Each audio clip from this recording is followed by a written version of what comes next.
One of the new things that's been introduced to the Rapid Texture feature is the ability to apply a fade to the texture. And the fade is going to allow the texture to gently fade out as it goes over the distance of the fade value. Well, here I have a 30-inch long by 10-inch tall plate, and I have drawn a straight line across the middle of the plate. And I'm going to go here to the Rapid Texture function. Well, my panel size is the same size here, 30 by 10. And I have a displacement values here of 0.4 inches, wavelength of 3, and a horizontal amplitude and vertical of 0.4 and 0.3 respectively.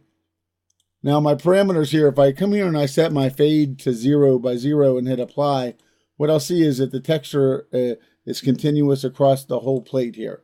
And again, this is a 10-inch tall plate part. Now if I come here and I go back to the fade function and everything else remains the same, but I make this 3 inches on each side. I'm going to do left of 3 and a right of 3 and hit apply. We'll see that for about 3 inches here from the center, you're going to see a little bit of the texture, a little bit of the random line generation that the Rapid Texture does. And it slowly fades away and there's less and less of an effect. So the more of a value you put in here for the fade, the longer the textured effect is going to extend as the copies of the geometry are made. So if I want to extend all the way to the part, I would do 5. If I even want to maybe go a little bit past there, I'll do a 7. It still will gently reduce the amount of motion and random line movement that is introduced into these lines as the offsets are created. So in this way, the fade can be used to create a nice effect.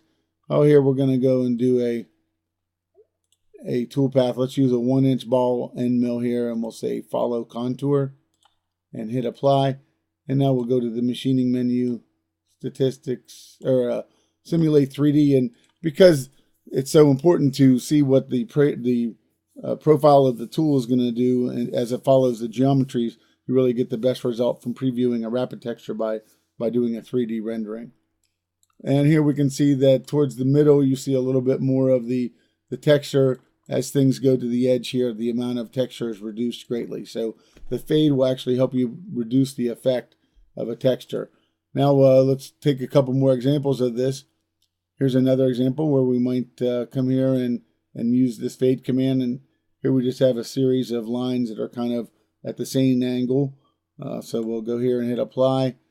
And let's do a toolpath on this one as well. And simulate it. So what we should notice this time is everywhere where the seed contour is, we're going to notice a little bit more texture.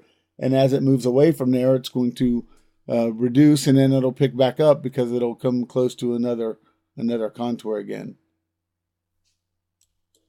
And there is some noticeable variation there just because of the proximity or closeness together of these parts. We might want to reduce this a little bit to get a more distinctive appearance. So let's try this with a little bit less of a fade value applied. And we'll do one more simulation here. And what we should see is right where the main lines were, we'll notice that there was a little bit more of a variation, and it smooths out and then it alters back and forth. So the fade tool will allow you to create some interesting effects there. One other example we have here is, let's go to one more layer, and we have a bunch of oval shapes here. Now if we come here and we reduce even more the fade parameters, let's just put this at a value of 2 by 2 inches and hit apply. We'll again notice that right where the geometries are, we'll see more of the spacing. Let's actually select these one more time and reduce the offset value here a little bit as well to 0.2. So now we're going to notice that right where these geometries are, there's a little bit more of the texture and random movement to the lines, and as it goes away from that point, it should get smoother and smoother. And again, this is one we might want to simulate. And since I used a little closer offset, I'm going to use a 1/2 inch bit this time.